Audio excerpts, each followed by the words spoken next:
I'm Kenneth, a relationship coach and a psychotherapist.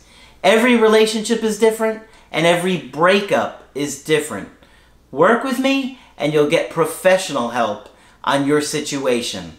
And if you're in no contact, focused on personal growth, my workbook series, The Knowledge, will help you make changes like you've never made before. Available now at AskCraig.net.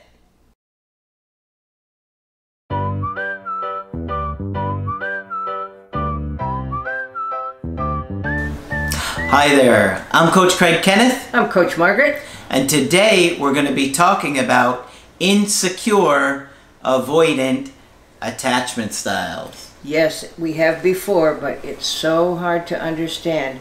We should repeat it as often as is appropriate. Yeah. You know, when people are insecure, they tend to do a lot of things to try and feel good. Mm-hmm.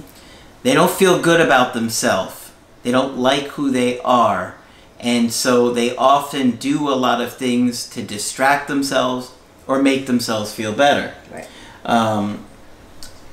One thing that I see off the top of my head is people will move a lot. Yes. Yeah, that's the old geographical cure. Yeah. Yeah, moving will give me a fresh start. I can start again and maybe things will be better this time. And they, of course, never are. Not if you bring the same luggage. Yeah. Yeah. And which most people usually do. Most people do, yeah.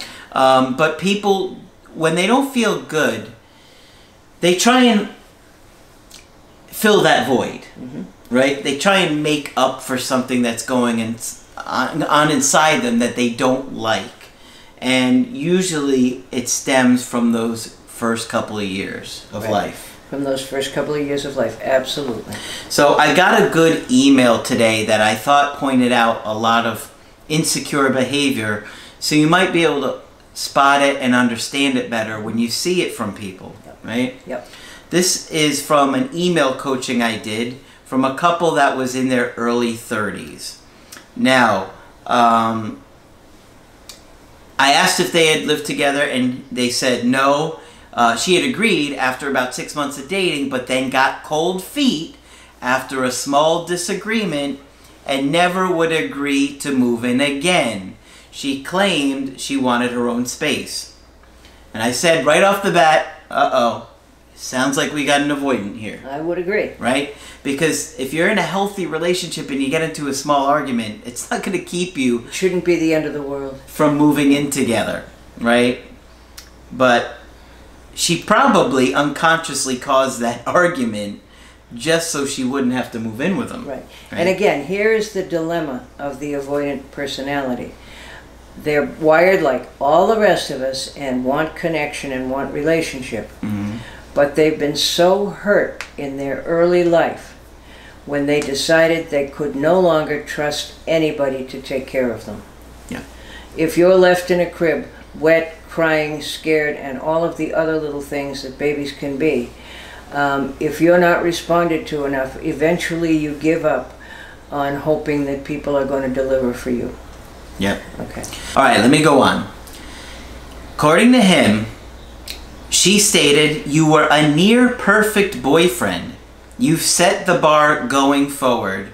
She mentioned that when I'm grumpy when I wake up and irritable when I'm hungry. Those were the two biggest problems in the relationship. I could vouch for both of those. That he's irritable and grumpy when he's tired and when he wakes up. I mean, that seems perfectly reasonable. Does to me too. All right. Okay, I asked him what the reasons for the breakup were, and he said she didn't feel intimacy toward me anymore. She said I was her best friend and life teammate, but didn't feel romance or intimacy towards me. Over the past year, she has put our sex on a 1-week schedule and reduced our time together to weekends. That's how much closeness she could handle. That's right. She couldn't handle too much, and that more indication. At least she let him know what she could handle. Yeah. Yeah. But that wouldn't make it easy for him. No, it wouldn't. Whenever I would go for a kiss, she would likely try to avoid it or complain I was being annoying. So that shows you how much affection she got as a little one, right? None. And maybe when when she tried to give her parents a kiss, Yep. they would say she was annoying. Right. We had a small breakup over the past, little issues, but could have been resolved with a conversation when cooler heads prevailed. But she would drag them out a week or two longer than necessary. So she could stay away. You see all the patterns here of her looking for reasons to keep him at a distance? Yeah. The first 8 months of our relationship were pure bliss, and there were flashes of it during down periods. That's a long time to have pure bliss. So that was a strength. She is an only child to a single mother who worked 3 jobs to keep them afloat. Her dad has never been in the picture and refused to meet her during court appearances and outside. That must have been awful. Yeah. I know any number of women, girls in particular, who have met their dad at court when they have endeavored to try to get verification of his fatherhood, and it's usually around unpaid child support. Wow. Yeah. That's not how you want to meet your dad. No. And he wouldn't even meet her. Good Lord. He said, knowing this, I tried to be a gentleman to her and always supported her in her pursuits. In January, she had work done. Breast implants, lip injections, tattooed eyebrows, Botox, hair extensions, and fake eyelashes. Wow, that's more than work. That's kind of a makeover, isn't Yeah, it? that's pretty extreme, Margaret. It must have cost a lot of money. Breast implants, lip injection, tattooed eyebrows, Botox, hair extensions, and fake eyelashes. You want to know my immediate... Did she squeak when she walked? She must She have. was like You want to know my immediate response? She wondered if she looked different, would her father love her then? Yeah. That's a lifelong injury. Okay? You want to talk about that? Not that much. It's a lifelong injury. I mean, we all are very focused on our family of origin. It is everything to us. And to have Dad not even want to see her is an unspeakable rejection. Okay? I was supportive at the time.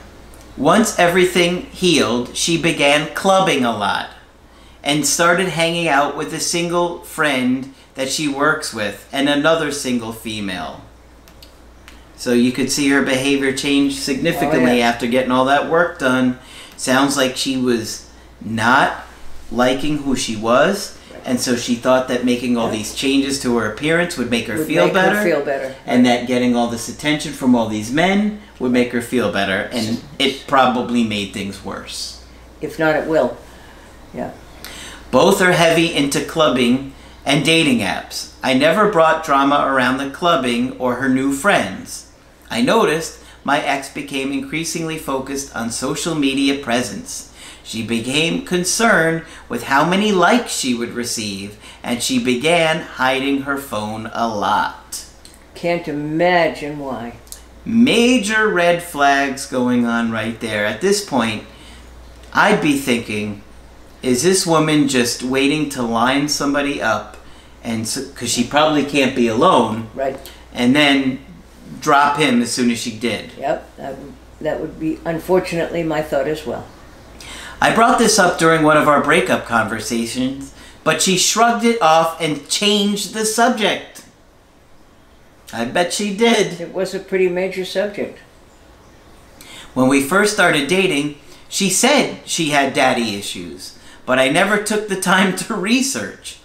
Prior to me, she only had one other serious relationship that lasted 3 years.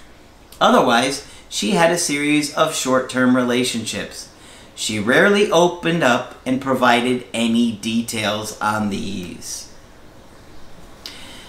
As far as the breakup, initial conversation happened over the phone. It was an amicable chat. She stated I was a near-perfect boyfriend and there was nothing I could really do to change the situation. She felt resentment towards me, but wasn't sure why. Why do you think she'd feel resentment towards a guy that was supposedly perfect? Or near perfect, anyway. I think that she was angry at him for trying to get close to her. Even though part of her wanted that, Another part of her is too scared to get close to anybody. Mm. This resentment impacted our intimacy. Following the phone call, we texted for another hour, reminiscing over memories and what we would miss about each other. How healthy, really. We had 2 trips planned in the next 6 months. I paid for both. She offered to reimburse me for her portion, and I accepted. I think he should have. Yeah, that was reasonable. She would have just spent that on some other implant or tuck or something. She had a lot to pick up at my place. When she intended to pick up over the weekend, her car broke down that day and was unable to come. She Ubered to my place the following day to pick up 2 dresses. She didn't have a car, so I offered to drive her back to her place. Before driving her, we grabbed a quick lunch and chatted more about the breakup. She mentioned that I would turn around quick on the market. She was sheepish in saying this. She should have been. I switched the Like you're a conversation commodity. Yeah. toward her needing to resolve some life items, whatever they may be, before we could even consider getting back into a relationship. Good for him. There is something causing the resentment, but I don't believe it was anything either of us did during the relationship that was causing it. I used the phrase that she was the right person, but at the wrong time. Again, this was a very amicable conversation, and she even mentioned that this was unlike any of her other previous breakups because it was so amicable. Well, this guy acted like a perfect gentleman. Throughout the week, I had periodic conversations with her about her car and the dog she walks. During this week, I began researching daddy issues and came across avoidant attachment and narcissists. I saw a parallel between these and in her.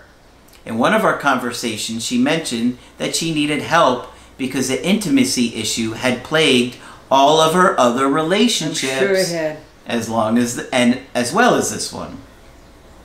I sent her a few articles that gave her a general overview of the attachment style, but didn't press the topic. On Sunday, she had a 5K.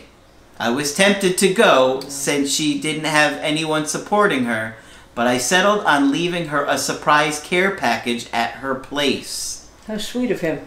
Yeah, but that would have been, you know, like a grand gesture type thing, and it might have been a little invasive. She may have seen it as an intrusion. Yeah. Absolutely right. But it was thoughtful of him. Yes, it was. I cooked her favorite meal, which she told me she was going to miss. She was very grateful when she found the package and called me to thank me. She came over later to get her remains. Her remains? That makes it sound like she died, Yeah. doesn't it? Yeah. She That's came- how he's feeling about that. That sounds like a Freudian slip, if anybody remembers what those are. Yeah. She baked my favorite dessert as a thank you for earlier. We had a final chat on the breakup before she left. You know, in a lot of situations, she would have been very angry at him doing that care package, so I'd not do that. For some reason, I guess because things had been so amicable, Yeah. she was okay with it. He got away with it. But you have to understand that an avoidant person could resent the sweetest thing you did if they saw it as an intrusion. Mm-hmm. Yeah, and I've seen situations where people will be like threatening to call the police on this. Yeah. So this is not the norm for things to play out like this.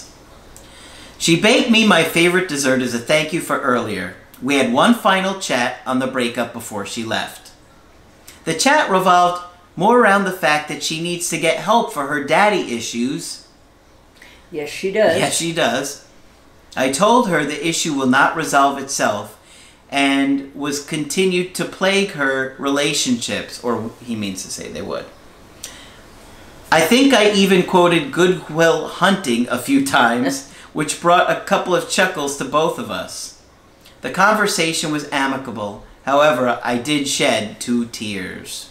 Should be. Bless him. Yeah. You know, he handled a really difficult situation with great grace. Yeah. Later that week, she contacted me to see if I had her luggage. I looked the next morning and informed her that I didn't have it. She was thankful that I looked. A few days later, I realized I was missing a hoodie that I had just bought and wondered if I packed it with her things. She told me she hadn't unpacked everything, but would let me know once she did. This is where no contact began. Her mother contacts me every week since the breakup to see how I am doing and general life questions. That sounds, well, mother spying for her. Mm-hmm. That's not healthy or okay.